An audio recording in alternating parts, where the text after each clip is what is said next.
If you need to hire, it seems like the whole process can be exhausting.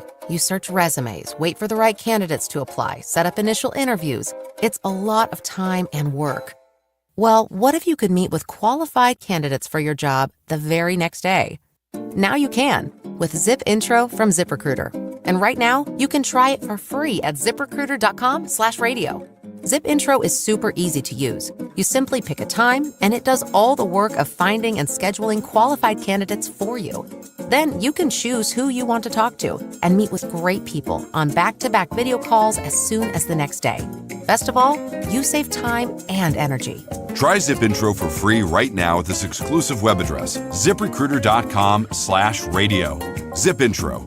Post jobs today, talk to qualified candidates tomorrow.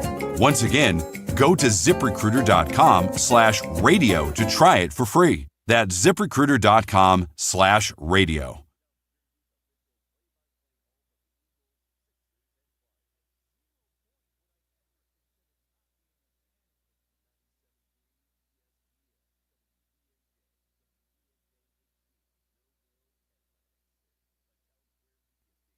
Serving all of South Jersey. This is Game Night with Josh Hennig. It's good! On 97.3 ESPN and the 97.3 ESPN free mobile app. And he scored! Now live from inside the Ocean Casino Resort studio, here's Josh Hennig. Phillies win game one of their doubleheader. We'll get into all that and more this hour here on 97.3 ESPN FM, the 97.3 ESPN mobile app. It's free, thanks to First Bank of Seattle. Phillies win game one, although it was by the skin of their teeth. Also, in the week that the Phillies are playing the Atlanta Braves, Dave Dombrowski had some very interesting comments to a group of we'll call them MLB insiders. NBA, MLB insiders. Good grief. A lot to get to here on 97.3 ESPN. Plus, Eagles are this week at OTAs. We'll get into that with Rob Maaddi from the Associated Press coming up in less than 20 minutes from now. And I'll get to your text a little bit later in the hour at 609-403-0973. Before we get to Dombrowski, though, I did want to hit on this game today because the Phillies really had to fight to get this game done, okay? And it was absolutely fascinating the way the game played out because when the game started, it really felt like it was going to be a pitching duel. But as the game progressed, you realized that when the Braves had to go to their bullpen, right? When the Braves had to pull Smith Sawyer out of the game, you realize that maybe you had a chance to do some damage. And what was really frustrating about the game was it really felt like the Phillies should have scored way more than 5 runs. They left 9 runners on base in the game.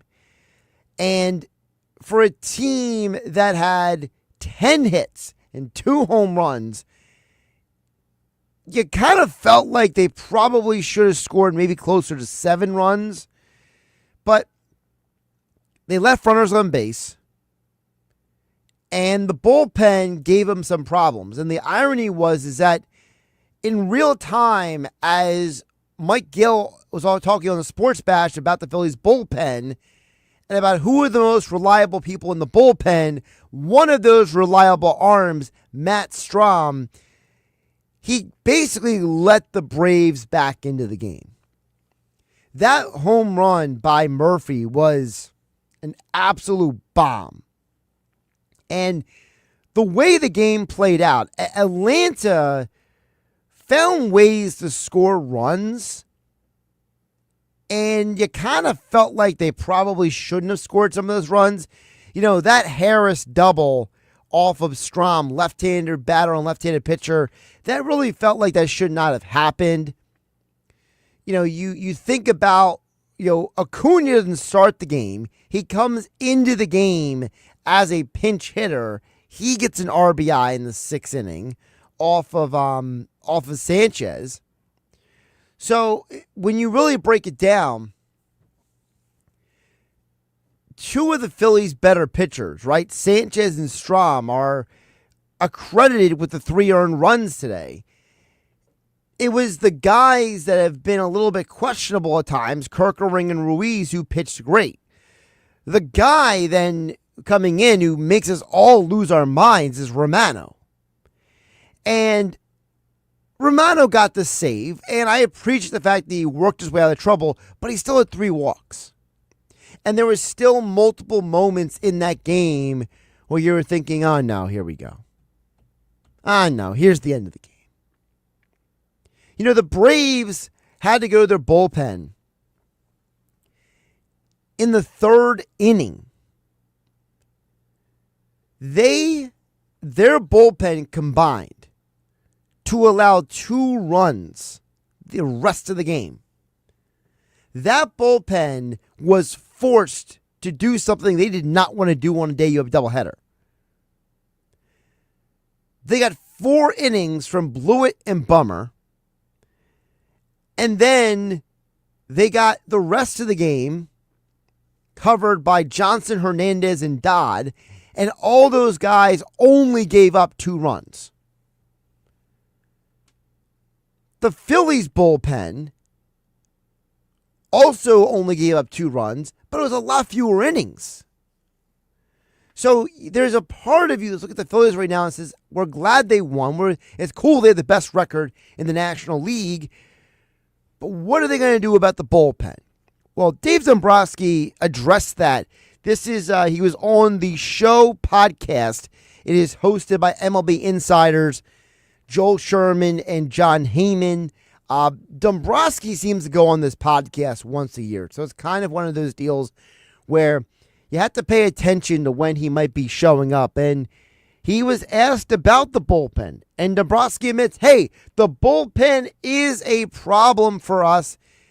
And then he throws in the infamous Dave Dombrowski, but fill in the blank. Our biggest need is our bullpen. I mean, it has been for us, and you lose Alvarado, so you keep an eye on it. There's different ways to go about it. Internally, we have pitched better. Romano's pitched much better. He had 1 bad outing in Sacramento, but other than that, he's thrown the ball much better. Kerkering has picked it up. Strahm is good. Banks is very solid. And we have, I think, other guys that are solid out there. Ideally, you would have some strength in more late inning type guys that can give you a scoreless inning late. We'll keep our eyes open on that. Listen, that sounds great. Oh, we'll keep our eyes open. Hey, Dave, did you watch the game today? Because that audio was recorded, that interview was recorded, I should say, before the game today. I hope after the game today, Dombrowski kind of sits back and says, yeah, I better start making some calls. And I know you don't want to overreact to one game. But in a world where the Dodgers are picking up Alexis Diaz off the trash heap, the former Reds closer, and just putting him in their minor league system, there's got to be someone the Phillies can at least target in the next few weeks. Because right now, when you go to the Phillies bullpen, there's not a overwhelming feeling of, we got this game, we're going to win this game. It's a feeling of, is this guy going to do his job? And that's not a way to go through a baseball season. When you lost Alvarado, you lost the one guy who can be a shutdown guy in a game. And right now, whether it's Romano, Ruiz, Strahm, Kerkering, Joe Ross, whoever it may be coming out of that bullpen, Tanner Banks, you're not sitting there feeling like this guy's got the game in hand at all. And what's ironic about all this is that the guy that Dombrowski talks up on the show podcast is a guy who's actually not in the bullpen right now. He's starting the game tomorrow. Dave Dombrowski and why he believes Taijuan Walker can be an asset for the Phillies bullpen. Walker's in there now, at some point he will move back to the bullpen when Nola's ready. And we're in a position where he did pitch great out of the bullpen. His velocity ticked up to 95 with a tremendous splitter, fields his position, holds runners. We feel that the potential exists there for him to help us. If you feel there's a potential for him to help you, I'll ask the question and repeat what Mike Gill said earlier today on the Sports Bash here on 97.3 ESPN. If you feel he can help you in the bullpen, why are you asking him to be the spot starter as well? Aren't you asking this guy to have too wide of a range of responsibilities? Getting ready to come into a game out of the bullpen is very different than starting a game. It's a different mentality. It's a different setup you go through warming up. And you know what? Maybe Walker is just so much of a professional, it doesn't matter to him, and he can just do whatever. But I just got to think that if you're the Phillies, you know the bullpen's a problem. If you have starting pitching depth, why not use it? If the strength of this team is, look at all these young pitchers we got who can come in if we need them, then get them. Bring them in. What are we waiting for? You're telling me that Taijuan Walker is the better option to start these NOLA games than giving more opportunities, let's say, to Mick Abel or somebody else? Look, I understand. Last year, the fifth starter spot was the black hole of the abyss. But if Aaron Nola is going to not be available until, and again, I don't have any concrete reporting on this, but as of right now, it looks like Aaron Nola will not be back until June 10th. Then what are we doing? I feel like the Phillies are just kind of like, they're just trying to get by right now until they absolutely have to make a move. And frankly,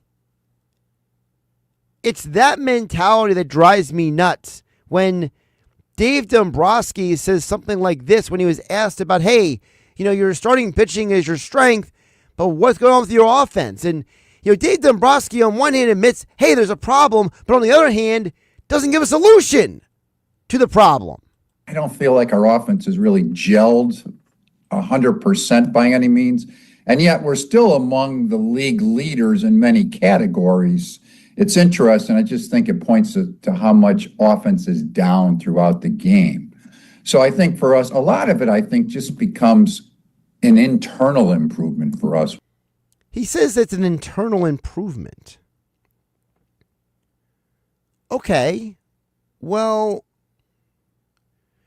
if it's an internal improvement, you're basically just saying I'm hoping the guys come around.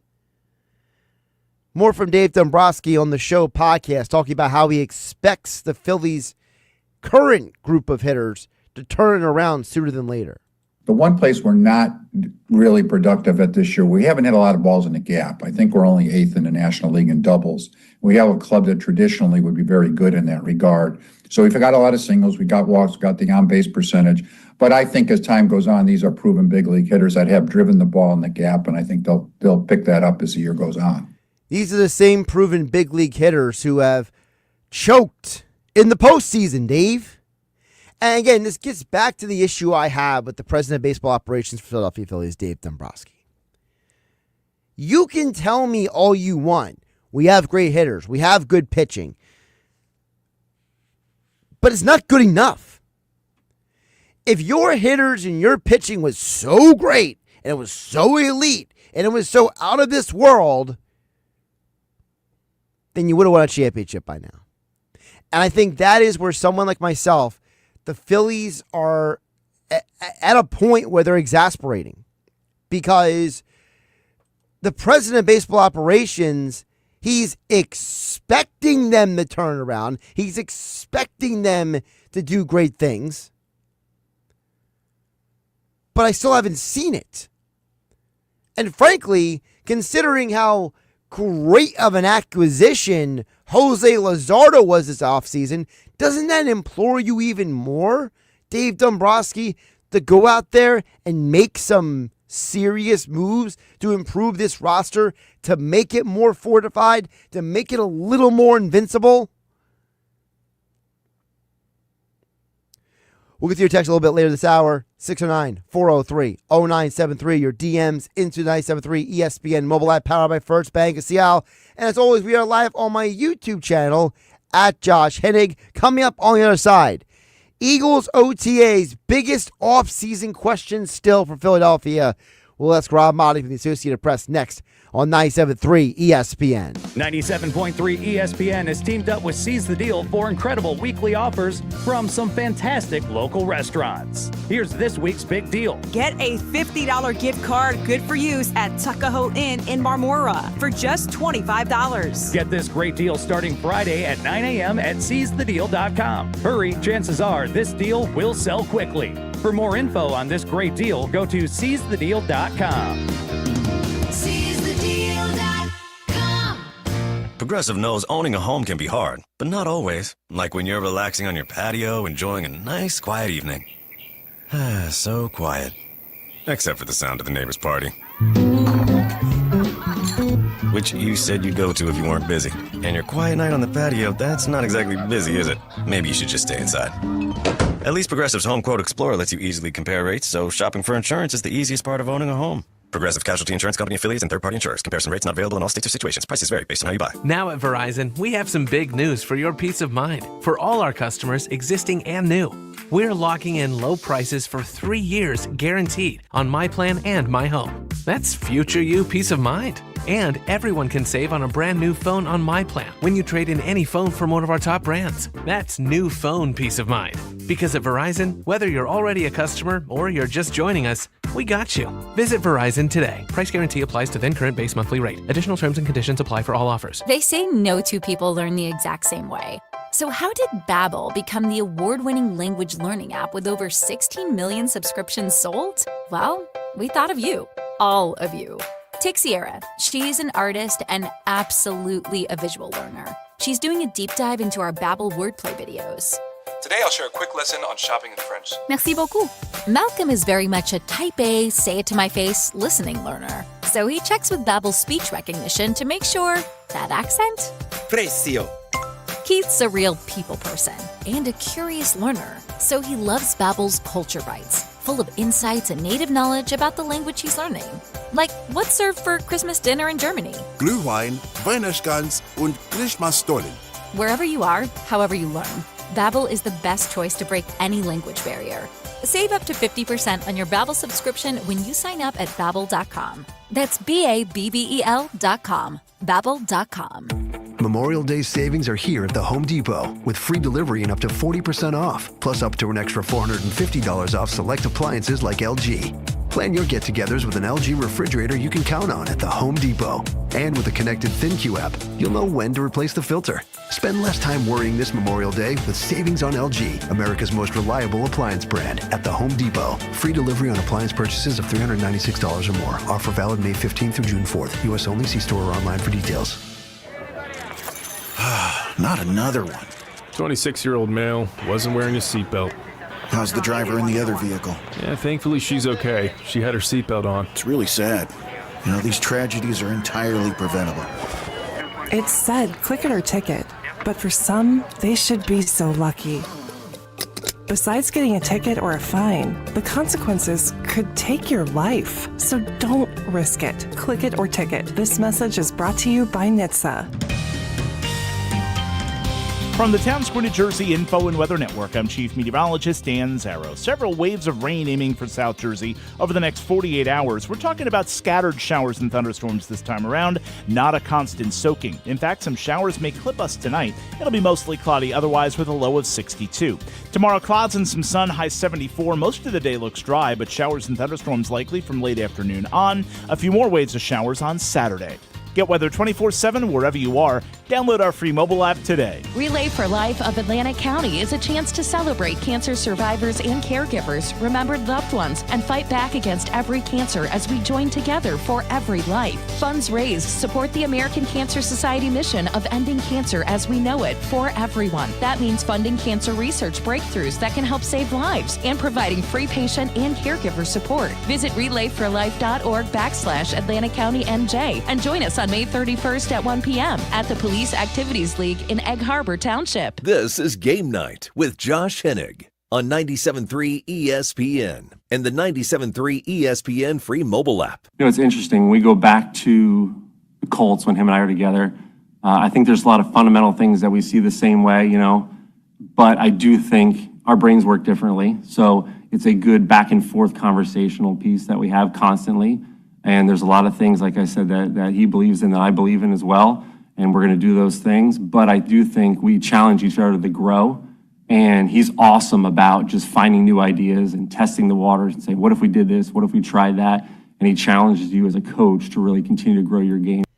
That was new Eagles offensive coordinator Kevin Patullo when he spoke to the media yesterday talking about Nick Sirianni. I'm sure there's a lot of Eagle fans out there listening on 97.3 ESPN who say, I'm glad that Kevin Patullo and Nick Sirianni have different brains and they think differently a little bit.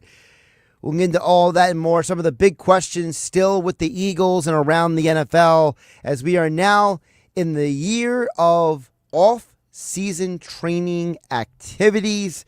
Rob Maaddi covers the NFL for the Associated Press. He joins us each week throughout the year on 97.3 ESPN to talk about some NFL. Rob, welcome in. How you doing today? What's going on, Josh? Happy Thursday to you. Happy Thursday. And so, obviously, we can sit here and talk about Kevin Patullo, his lack of coaching experience, but we also can talk about his coaching experience, Rob. For you, just on the surface, what is your biggest question about Kevin Patullo entering this job as a first-year offensive coordinator?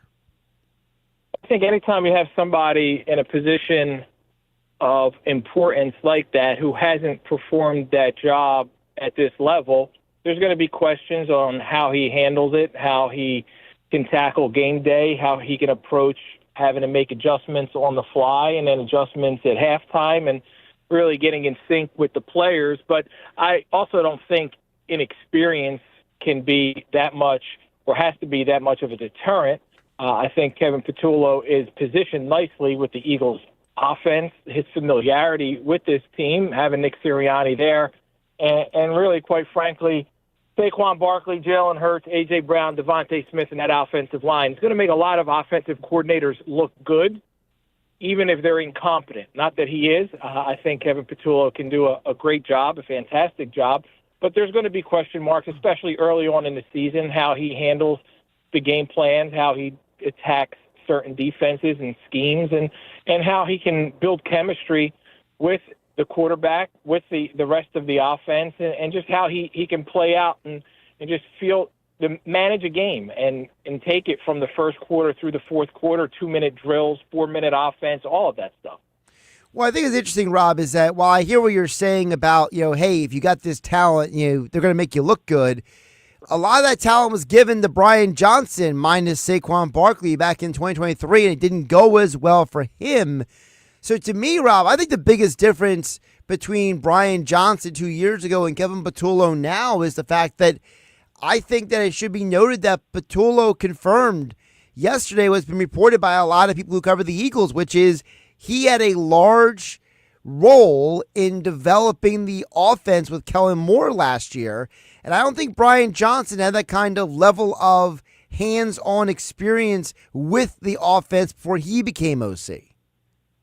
Yeah, and don't forget, in 2023, they started, what were they, 10-1 or 11-1? 10-1. So 10-1. So they had success for 11 weeks before everything fell apart, and the defense was a major part of the issue. But, of course, Brian Johnson and the offense were not clicking the way they were the previous year under Shane Steichen. But that is important that Kevin Patullo was that much had that much influence, had that much input, that much kind of say with an offense that was incredibly successful last year under Kellen Moore? Is he going to have more of a Kellen Moore version of this offense with his stamp on it?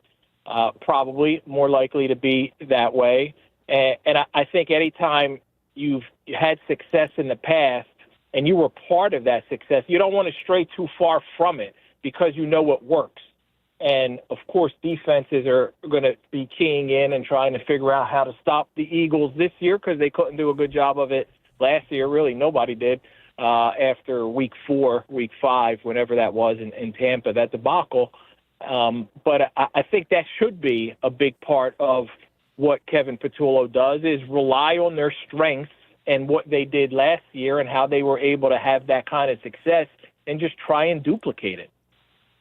For the Eagles, Rob, is it really as simple as, hey, if you just stay healthy, the Eagles will be back where they were last year? Or do you think there's more variables that need to be factored in? And I ask that because I feel like even though the Eagles won a championship, even though the Eagles finished the job last year, right? Even though that they are, for the most part, the same team coming back this year, Rob, there still seems to be a lot of people who have no faith in this team.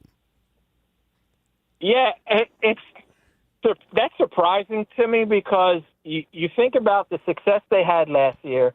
They really dominated in the playoffs when you look at the NFC Championship game and the Super Bowl against a team like Kansas City that was going for another Super Bowl victory. The Eagles were clearly the best team in football last year, and they were the best team in football. You and I were having these discussions around late November, early December, and I thought they were better than the Lions then, and they ultimately proved that. They have a majority of the guys coming back. I know there's some key players on the defense that aren't back, but the offense is intact. And I just don't look at the other teams in the NFC and think they made up enough ground. Now, injuries are a big factor. Trying to win 2 Super Bowls in a row is difficult, and there's a reason why nobody did it for almost 2 decades, from when the Patriots 04, 05, and then the Chiefs finally doing it in 22 and 23. It's hard to do. You got to catch a lot of breaks. You got to stay healthy. You have to be peaking at the right time. If the Eagles stay healthy, I think they are positioned to be able to set themselves up to make another run at a Super Bowl. I was sitting there trying to figure out, and I'm still probably, what are we, in June, 2 months away from having to make my preseason picks. And obviously everybody knows, because I kept telling you and reminding people all year long, I picked the Eagles over the Chiefs before the season started last year. Well, I want to get it right again this year. I want to get it right, and I'm having a hard time picking another team. I'm really having a difficult time. I'm going, all right, Buffalo, yeah, everybody's got the Chiefs fatigue, and maybe they finally don't get there, and maybe the Bills finally find a way to win.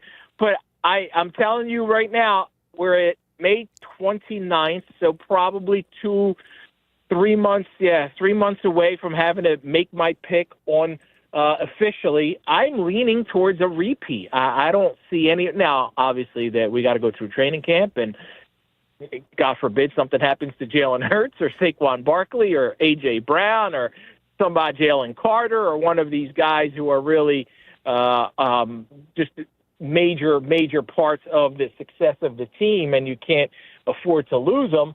But I think this team is that good.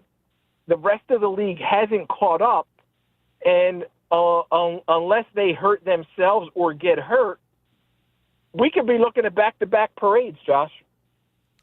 Talking with Rob Maaddi from the Associated Press, senior NFL writer and reporter, joining us here on 97.3 ESPN, at Rob Maaddi on the Twitter X platform, at apnews.org is where you get all the coverage. Rob, with the Chiefs, my question is this, because for the people who are on the fence like you about yes or no, I think the biggest question about Kansas City, did they do enough to fix their offensive line and make it better from last year? Yeah, that's the key.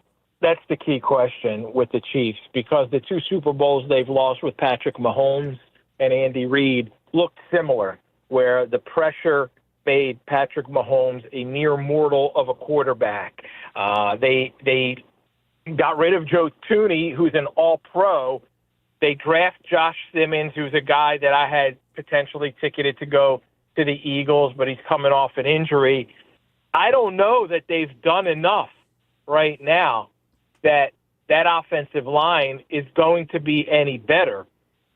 They may have taken a step back as you look at that O-line as of right now, given what they moved on from and what's some of the moves. Now, they can still make, obviously, some transactions in June, some July. You got to see how the rookies step up and play. But I don't feel great about the Chiefs' offensive line, and I don't feel like it's almost crazy to look at it from this perspective. But remember when Andy Reid was in Philly, and the knock on Andy was obviously he didn't get enough weapons at wide receiver for Donovan McNabb, and it was Donovan's going to go out there and Donovan's going to make some plays, and they had the Pinkstons and the James Thrash and all these guys. Well, now you're looking at the same issue where he's not giving Patrick Mahomes enough protection. Trey Smith's a great player at right guard. Jawan Taylor at right tackle is a guy who has had some issues. Creed Humphrey's an all-pro in the center, but their left guard situation right now is they got to figure that out. Caliendo, then they got I think it's a second-year guy, Kingsley, Sumatama. He's trying to compete for that job. And then hopefully Josh Simmons is healthy enough to be their left tackle. I feel like they haven't addressed the offensive line the same way Andy didn't address until he went out and got T.O.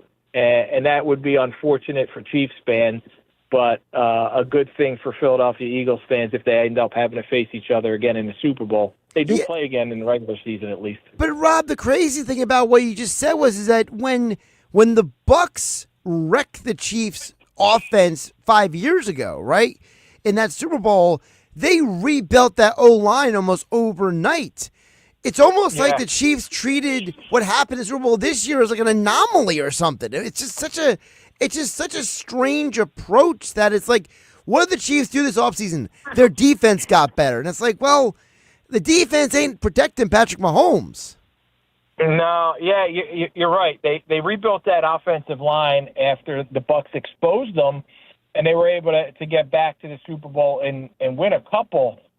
It's strange to me that you move on from an all-pro, and obviously salary cap constraints and things like that are a big part of the makeup of a team. But where is that? Patrick Mahomes is not playing under – he's still playing under that contract when he first signed it a few years ago, was the highest-paid quarterback. Is he even top 7 anymore as highest-paid quarterback? So they should have been able to, unless they really feel that strongly about some of these younger players, they still – Creed Humphrey and Trey Smith are absolute studs. And Josh Simmons can be, but he's coming off injury and he's a rookie. So we don't know when he's going to be fully able to go and be that guy. And sometimes, right, you can't have 5 All-Pros or 5 Pro Bowlers on the offensive line, though the Eagles are close to it. But if they have 3 guys, those other 2, the Achilles heel, they can get exposed and they can kill you. And that's where I question some of the things that they've done in the offseason. And you're putting a lot on Patrick Mahomes' plate. You can get away with that against mediocre or average or even decent defenses. But when you get a defense like the Bucs were in that Super Bowl and the Eagles were last year, number 1 in the league, they're going to take advantage, and they certainly did. So then I think to tie this all together, Rob, to kind of backtrack and answer your original kind of like, putting it out there question is, I would say then, with that everything we just said, who is the defense in the AFC that Rob Maaddi says boy, they could do to the Chiefs what the Eagles did in a playoff game. Baltimore is always a defense that they strike fear into everybody's heart because it's not the Ray Lewis defense, but Baltimore's defense has always been a strong D. If the Bengals can get Trey Hendrickson situation figured out, they've added some pieces. That's a defense. And then the Buffalo Bills. I think Buffalo doesn't have to be able to beat the Chiefs the way the Eagles did. They just have to beat them by 1 point, whether it's 42-41 or 14-13. Josh Allen and the Bills have to figure out how to get past the Chiefs. And I almost feel like if the Bills advance to a Super Bowl but don't beat the Chiefs along the way, it won't feel the same to Buffalo, to Buffalonians, to it just wouldn't, right? If the Chiefs get knocked off in Robert, divisional round, it's not the same. Rob, are you saying this is going to be like if when the Houston Rockets won championships in the 90s and everyone was like, well, Jordan wasn't around. Like, is it going to be like that is what you're saying?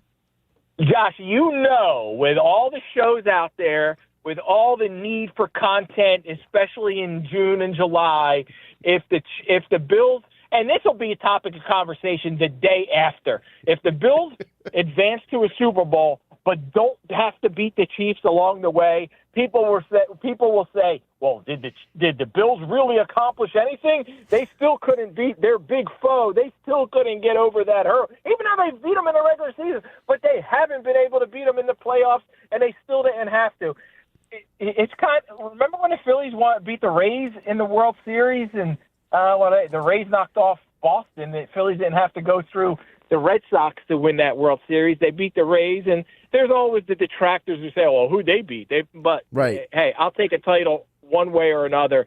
Even when the Eagles won in 17 and they had to beat Case Keenum-led Minnesota Vikings after the Minneapolis Miracle instead of going through Drew Brees and the Saints.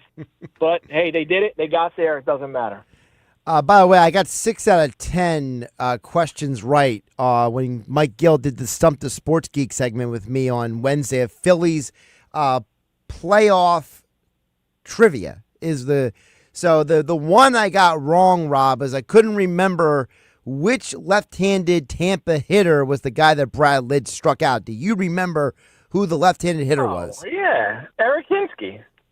He says it so obviously. I hate you, man. Come on, Eric, that's got to be Harry's best. Harry's call. I would probably got 2 out of 7, but that's that. Now I need to know. Now I need to know all these other questions. You're gonna have to send to me off air. I'm concerned about tonight's game. I'm looking at the line going. Chris Sale's a road favorite against Zach Wheeler. Is there what's happening? I know it's the second game of a doubleheader, and the bullpen's been used up. And Harper. You need Wheeler to go 9, and it's hard to sweep the Braves. And I'm just asking as a degenerate gambler who's looking to parlay the Braves. And I just love looking at the lines. I would say probably your best bet is Sale over on the innings because actually the Braves need Sale to eat more innings than the Phillies need Wheeler because the Braves had to go to their bullpen in the 3rd inning because Sawyer Smith got that issue with his arm. We all thought it was the ball hitting off of his calf muscle that was the problem.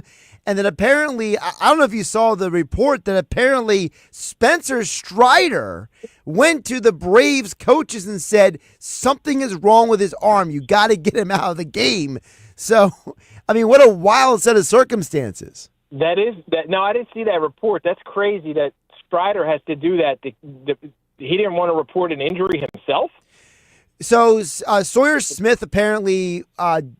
He kept telling everybody, I'm fine, but he kept shaking out of his arm, and apparently Strider went to the coaches and said, I'm telling you, as a guy who, because people forget, he's had 2 Tommy John surgeries, Strider. So he's probably looking at his teammate being like, that ain't good. Go get him.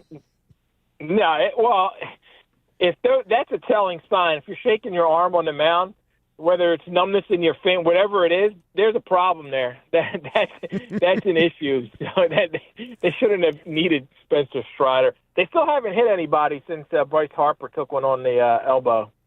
Well, I think so. My theory is I think Wheeler starts the game hitting Acuna tonight. That's my working theory. If I had to pick a guy, it'd be Marcell Ozuna. But see, I think I'm going with Acuna because to me, it's kind of like he's equivalent. Also, first hitter of the game, first pitch of the game, kind of like a look. You've hit 3 of our guys already in this series. Like let's just get it over with. You including the Marshawn hit by pitch that was because he certainly didn't want to do that with the bases loaded tie game. I mean, look, I don't think they were trying to hit Sosa either, honestly. But at some point, you got to tell the Braves, in some capacity, look, we understand you might not be throwing at our guys, but how about you get your guys under control? And you know what? For all those out there who this isn't the 80s, this isn't the 90s. This is what they did in 2020s, man. We are not telling you that Harper got hit on the elbow requires retaliation. Does not equate us to old people yelling, "Get off my lawn." I'm not being a get off my lawn guy right now by saying, and you're not, by saying 3 guys have been hit. This is baseball. This is what baseball has always been. You could take away the takeout slide and take away running over the catcher and try and wussify baseball all you want to do, but it's still freaking baseball. And when the best pitch player on the team gets hit in the elbow, somebody on the other team has to be made uncomfortable. And I think that's the word you just used, uncomfortable. We're not throwing at somebody's head. Nope. Whatever Zach Wheeler wants to throw up there, maybe a changeup, just throw it at his butt, just like something. Throw behind him, even, right? You could Randy Johnson it and throw it to the backstop. Throw behind somebody. You can't let them be comfortable up there because that's what baseball's always been. And you could take, put in the runner at second base and turn it into a softball game and put the time up there and make the games go faster and all this nonsense that they want to do. Let parts of baseball still remain parts of baseball. And I feel like the Phillies, I posted that the other night about, I didn't want to say hit anybody. All I said is Ranger Suarez understands the assignment, right? And it surprised me how many people were like, it's not in the Phillies' DNA, and I don't think this team will do it, and they didn't. And why isn't it in their DNA? What's happened? Well, I'll tell you what's happened is that a lot of these guys grew up playing a style of baseball that was not based on intimidation, that lacked a level of competitive aggression. And I think that we have right now the current generation of ball player, Rob, right? I can't believe I'm saying this out loud. All these guys are younger than me, Rob. And it's one of those deals where it's like, I remember when I was playing sports, I got told by some coaches I was too competitive.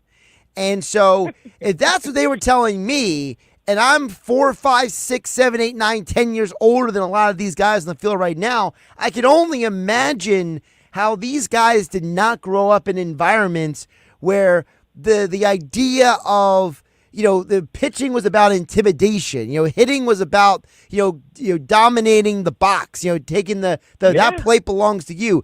I just don't think those attitudes are taught to a majority of these kids anymore. No, absolutely not. I mean, obviously it's the era of participation trophies, and everybody is, you're all winners in our eyes, no matter what you do, whether you hit 0-15 or you hit 442, everybody's a winner and everybody's getting a trophy. But I think you're right. And I didn't grow up watching Bob Gibson. He's even older. That's beyond my fandom. He's before my time. I was going to say, I don't think you're that old, Rob. No, but I read stories about what Bob Gibson would do, and I've seen highlights and things like that, man.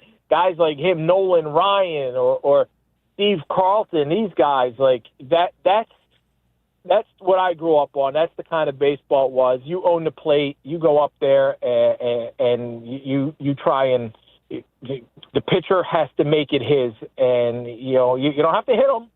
Just Dickie Knowles to George Brett in that World Series game. Sweet chin music. Didn't hit him, but knocked him to his butt. Helmet came flying off, and the Royals were all upset, and it got in their heads, and that sometimes is what it takes. So we'll see. Maybe Zach Wheeler, if there is a guy on the Phillies, it's Zach Wheeler. Like, if you want to tell me it's not in Ranger Suarez's DNA, I get it. But I think Zach Wheeler, the mindset that he has, I think he's that kind of guy that he would understand that assignment. By the way, I did get Willie Wilson right as the guy that Tug McGraw struck out. I got that right. Okay. So you got that one right, but not – well, Willie Wilson was a better player than Eric Hinsky, so all right. Well, I guess Carlos Pena, because I knew it was a left-handed hitter. Kudos to you. I think Pena hit the ball that Chase Utley faked the throw to first and threw home on, but I'm not 100% sure. By the way, if you hang with me for a sec, Acuna is coming up to the plate right now. So, okay. All right. He actually threw the ball right past Acuna, and now Acuna looks like he's hurt. So he threw a fastball right down the middle. Acuna swung so hard he hurt himself. Oh, jeez. Oh, he fouled it off his leg. That's what happened. Is that like an indirect hit by the pitch then? Acuna fouled the ball off of his leg. What part? Like off a meaty part or off a bone? It was like the inside part of the shin guard. Oh man, we shouldn't even be talking about the game should start 7:35. I missed those start times. Come on with the 6:40 and all that stuff. Well, Wheeler looks like he's going to strike him out. So he didn't hit him, but it looks like he's going to strike him out. So. Well, once they take a 3-0 lead, you can get I can understand not the first batter of the game. You don't want to give them an edge, get a guy on base, whatever. All right, wait till you take a lead, 2 outs, whether it's Acuna or Ozuna, make them wear it. Rob Maaddi from the Associated Press. Of course, he covers the NFL. And, of course, you can hear Faith from the Field Saturday and Sunday mornings here on 97.3 ESPN. Rob, who do you got this weekend? Commanders center Tyler Biadasz and also Matthew Butler, defensive lineman from the Miami Dolphins. A 2-guest weekend. Biadasz, the former Cowboys center, by the way. Yes. Had a Pro Bowl year, 2022. Talk a little bit about Jaden Daniels and his transition to playing in Washington and success he had. And it's a great conversation. Matthew Butler's a guy who's really impressive to me. Just his maturity level from a spiritual standpoint. So 2 good, really conversations as we head into the month of June. Also, a lot on mental health. I kind of, after the devastating news with Colts owner Jim Irsay passing away last week, I decided I was going to do a series on mental health, so talking to players about that. So that'll cover the next several weeks. There'll be a little bit of mental health conversation on Faith on the Field. Love that. Looking forward to it. Rob Maaddi, Faith on the Field, Saturday and Sunday mornings here on 97.3 ESPN. And if you miss any of the Faith on the Fields, of course, there is the podcast version wherever you get your podcasts at Rob Maaddi on the Twitter X platform. Great stuff today, Rob. Thanks. Appreciate it, Josh. Keep up the great work, buddy. Appreciate you, Rob. Josh Hennig back here in the Ocean Casino Resort Studios on 97.3 ESPN FM and the 97.3 ESPN mobile app powered by First Bank. See how Wheeler strikes out Acuna, gets a quick ground out from the next hitter, and right now it's Ozuna is up. So we'll keep you updated as the Phillies as the Power Hour continues. Dan and EHT, Steve Event, and your text coming up on the other side here on 97.3 ESPN. Josh Hennig hanging out with you on a Thursday night. The NBA playoffs continue on ESPN Radio. The Pacers respond. Halliburton off a double high screen. Go to the rack, lace it up, and in. Down 3-1. The Knicks return to Madison Square Garden facing a must-win Game 5. Will they survive? We're going back home. I've never known this team to quit. Game 5 of the Knicks and Pacers. Coverage begins tonight at 7:30 Eastern with tip-off at 8 Eastern on ESPN Radio. Listen to the Eastern Conference Finals, Game 5, exclusively on 97.3 ESPN. Atlantic County is on the move, and the fare-free Route 5440 Community Shuttle will get you where you need to go. Work, medical appointments, family visits, shopping, and more. Every Monday through Friday, the Route 5440 Community Shuttle links residents to New Jersey Transit bus and rail service, with service between Hamilton and Richland, with stops in Collins Lake, Folsom, Newtonville, Landisville, and Minatola and Buda. For maps and schedules, visit driveless.com. That's driveless.com. Get Memorial Day savings now at the Home Depot with free delivery and up to 40% off, plus up to an extra $450 off select appliances like Whirlpool. Store dinners and keep your coolers iced for sports practice with the large storage and ice capacity of a Whirlpool refrigerator from the Home Depot. Celebrate Memorial Day with savings on select appliances right now at the Home Depot. Free delivery on appliance purchases of $396 or more. Offer valid May 15th through June 4th. U.S. only. See store or online for details.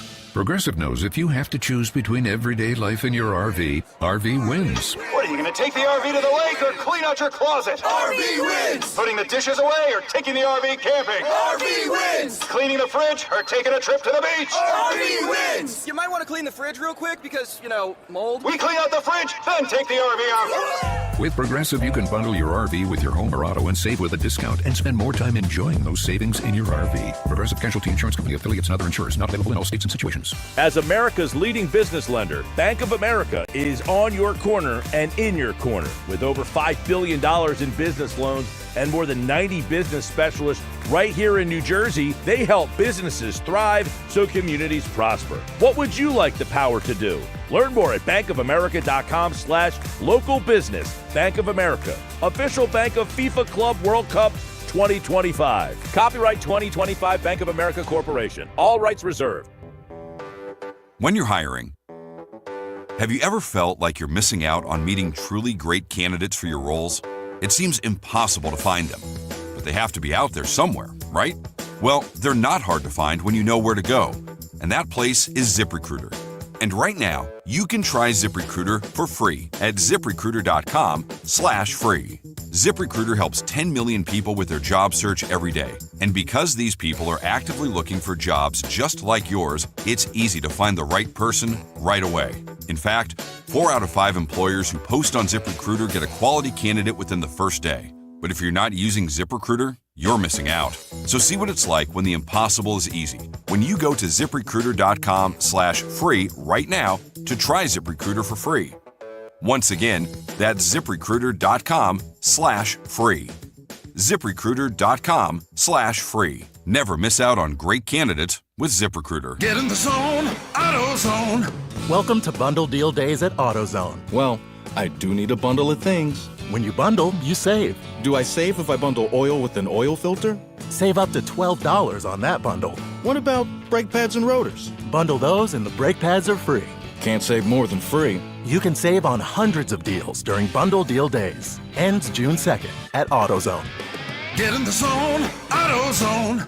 Restrictions apply. Duralast brake pads only. Anyone can struggle with addiction. And when you're struggling, there's no shame in getting help. Call 844-REACH-NJ. Talk to a counselor for confidential addiction help and see if you're eligible for no-cost treatment. 844-REACH-NJ from New Jersey Human Services. This Father's Day, help Dad be all he can be with a gift from the Home Depot. Because he's not just Dad, he's the handyman of the house, the plumber in a pinch, and the emergency mechanic.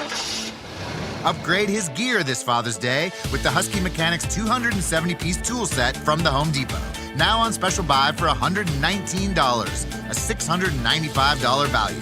For every kind of dad, find the perfect gift this Father's Day at the Home Depot. With GMF financing, qualified buyers excludes Traverse and Corvette excludes prior sales. It's Bennett Chevrolet's Memorial Day blowout with prices that won't be beat. That's right, Bennett Chevrolet selling new Chevys at GM supplier employee prices. And you keep all the rebates, saving you as much as 20%. Who else can make an offer this good? Nobody. That's who. Get to Bennett Chevy's Memorial Day blowout all this month and save up to 20% on new vehicles with GM supplier employee pricing. And you keep all the rebates. Plus, you'll save even more with Bennett's available 0% financing. And if you're looking for your best deal on pre-owned, Bennett's paying a minimum $10,000 for any trade, no matter the mileage or condition. You'll get at least 10 grand towards any pre-owned. Imagine how much more Bennett pays for a good trade. And there's no need to negotiate. Never any haggles or hassles, because our non-commissioned sales team is paid on your satisfaction, not how much you spend. Together, let's drive. Bennett Chevy, Egg Harbor Township, and BennettChevy.com. Now, more Game Night with Josh Hennig on 97.3 ESPN and on the 97.3 ESPN free mobile app, powered by First Bank of Sea Isle City. All right, so the text board now before we wrap up the Power Hour. We got Stephen Bender chiming in. He says the Phillies will find a way to trade Walker. These spot starts by Walker and Abel are showcases, in my opinion. Dombrowski also mentioned two other logical trade chips, Kemp and Rincones. Well, he didn't mention them as trade chips, Steve. He mentioned them as guys who are a part of the AAA team who could be part of the future. So I know it's kind of inferred that he's putting them out there as trade chips, but I genuinely think that the Phillies, they value these prospects way more than the rest of us. Now, read into that what you will, but I do think that is something. Steve goes on also to say, keep an eye on the Red Sox and their beef with Liam Hendricks, something about him wanting extra security after some death threats. Yeah, so the deal with Liam Hendricks is this, for those who don't know. So Liam Hendricks apparently received some death threats on social media. People are very unhappy with him in Boston among the fan base. Now, the dispute is that the manager of the Red Sox is fully behind Hendricks, like 110% behind the former All-Star closer. The front office has kind of treated him like he's damaged goods because he's coming off of an injury. And part of the issue with Hendricks is that he has not looked anything like the all-star closer he was a few years ago after missing the entire 2024 season. So, look, if you think that that damaged goods is worthwhile, then okay.